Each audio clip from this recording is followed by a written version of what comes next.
Viewers, welcome to the Personal Injury Law Show. My name's Tony Carbone. I'm a personal injury lawyer of over 25 years' experience. With me tonight I've got Nunzio Tartaglia, a partner in the law firm. Tony, Vivian, viewers, welcome. And Vivian Ryan, who's a lawyer and director of a marketing company. Good evening, Vivian. Hi, Tone. How are you?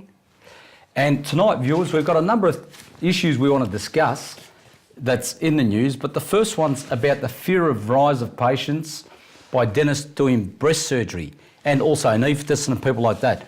Nunz, tell us a bit about Tony, this story. It's a scary article. Said reading that made me very worried about, I suppose, the power of these doctors. You've got dentists doing cosmetic surgery such as breast augmentations and the like. And look, it's such a, I suppose, a specialised and a lethal field that you've got to have specialisation to do that. And Vivian, what's your view about this? So seemingly, to be a qualified plastic surgeon, you need to do an additional study of 7 years. So it is a little bit alarming to see that dentists and anaesthetists are taking to the knife and performing breast surgeries. And Nunzio, I know you've seen a lot of botched cases in the malpractice area come your way. So what are some of the concerns? And it's instances like this where they don't have the requisite expertise and knowledge, and unfortunately, said it's botched surgeries, as you say, and clients or plaintiffs are left with some severe disfigurement, scarring, nerve issues. It can be catastrophic. It just shows you there's a massive gap in the legislation when it comes to who can do what. That's right. Is that correct? I agree, and that's what I suppose the question is: how are they going to police this? There's got to be more policing because you can't just be allowed to. I wonder why it's taken them so long. Seemingly, then an inquiry was done over 10 years ago with some recommendations, and none of which have been implemented. Can you discuss why that might have been such a huge delay? Look, I'm not sure it's a resource issue that there's so many doctors and so, obviously they'll want to branch out and do other things, but that's probably what I can explain it to. But what do you think, Tony? I think it's a case of viewers asking the doctors more questions about what their qualifications and whether they're in a position to perform certain surgeries. Well, Look, you can't take it for granted. That's the reality of it. No, well, you can't, and I think that's the thing where people need to get education before they go and actually have surgeries performed. And then you've got other issues with people going overseas. You don't know what sort of qualifications they have either. So, but the other thing to note, look, to counter this particular argument is that there is a code of ethics that all medical practitioners need to adhere to. So you would hope that even anaesthetists and dentists performing these particular surgeries would be. Look, I think they have an obligation. And look, we're personal injury lawyers, Tony and I, and if someone comes to us with a criminal matter, we'll refer them on to the relevant expertise. And I think dentists should be doing the same. If someone comes with a breast augmentation, why should they be doing it? Sounds like the power of the dollar. That's what it really sounds like. Well, to as me. you say, there's a gap in the Viewers, this is a very interesting issue. So this is one where you should go on Facebook and Twitter and give us some comments about what this topic's about. Look, let's keep moving. Researchers report a bounce in trampoline injuries. This is up your alley, Viv. Well, it is actually, Tony, being a mother of a 2.5-year-old, one of my girlfriend's daughters actually bounced out of a trampoline with a net that was actually secured and hit her head on a concrete flooring and cracked her head open. So, I mean, clearly, this particular article indicates that these types of injuries are on the rise. Reason being is that there's been more popularity with these particular trampolines.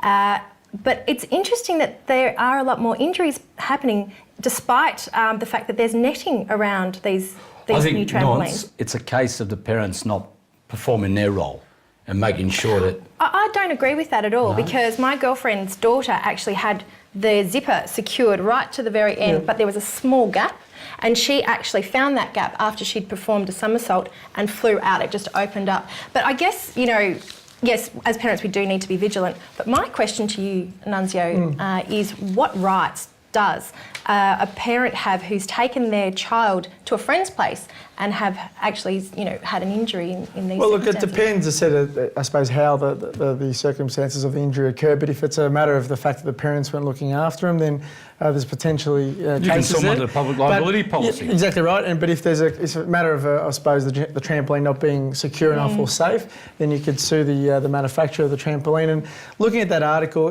it concerns me that they're saying that the increase in injuries is due to the popularity as opposed to the safety. I'm not sold on that, Viv. I'm not sure. I said I don't think it's as clear cut as that. Yeah, it's interesting, but in my day there was no such thing as netting. I remember my legs falling through the springs. Do you remember that? Yeah. Isn't it a case that people are buying more trampolines these days, so the incidence of accidents is more common? Mm. And really it comes back to what you said, Nunz. if you leave children with someone else's in someone else's house, if they don't properly supervise them, they can be sued, and you'd pick them up under public liability insurance. Home and correct? contents insurance. Yes. And if there's a manufacturer issue that it's not safe, as you said, that can happen, then you've got a manufacturer's, I suppose, defect or liability there. So, Look, there's an issue about cancer survivors denied access to travel insurance. Yeah. That's pretty harsh. This is really concerning given that statistically and according to this article, 1 in 2 people will suffer from some form of cancer by the age of 85. And if they're being denied access to insurance to travel, I mean, if you've got a bucket list, you know your terminal, what I want to be doing is getting on that plane and exploring all the places that I haven't seen yet. And I'm being denied travel insurance. What do we do in these circumstances? look, unfortunately, so these insurance companies are looking at the dollars and cents and economics for them, and they're looking at, weighing up the pros and cons of what it could cost them as opposed to. We should do what it this as pays a out, topic and in the future, I think. That's what it is. Yeah. So Yeah. it's unfortunate for those who should be entitled to travel insurance. Viewers, tonight's topic is going to be about obesity, and we're going to get a professor from the Baker Institute to come on board. So that takes me into the next story. Young people are smoking less, which gives rise to overweight issues. What's your take on that, Viv? It seems to be a double-edged sword. Well, yes, it is, but I think the report that outlines children being more overweight, as we'll hear more from Professor John Dixon, which I'm really looking forward to seeing him later on. Statistically now, we are becoming more of a lazy society. I'm sure John will cover such things as the causes of obesity within children, and unfortunately I think us parents need a bit of a wake-up call because the responsibility rests firmly with us as parents, particularly in those very early ages from Look, see, a lot of pregnancy. people think that there's a link between smoking and keeping your weight down, which is that a fallacy or? Look, I said I think there's a lot of sort of research on it, and I don't think anyone's got that down pat. But speaking to the professor offset, it's alarming I suppose the obesity stats and where it's heading towards the future, and more needs to be done. All right, Tony. just on that issue there, it takes me on to the next case of Coca Cola killed my mother. That's a finding by a coroner in New Zealand. Nunzio.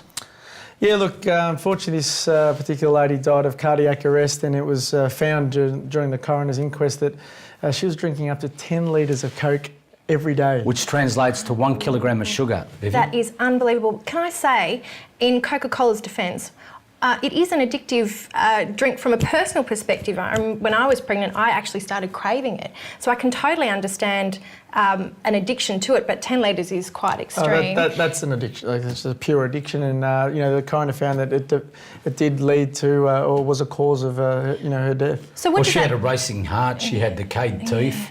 When she cut back on it, she was getting withdrawal symptoms. Yeah. It's just fun. It's extraordinary. It's just one of those. It's scary, addictive. Tony, because it's Coke. It's in front of us every day, every shop we go into, and just amazing what it can lead to.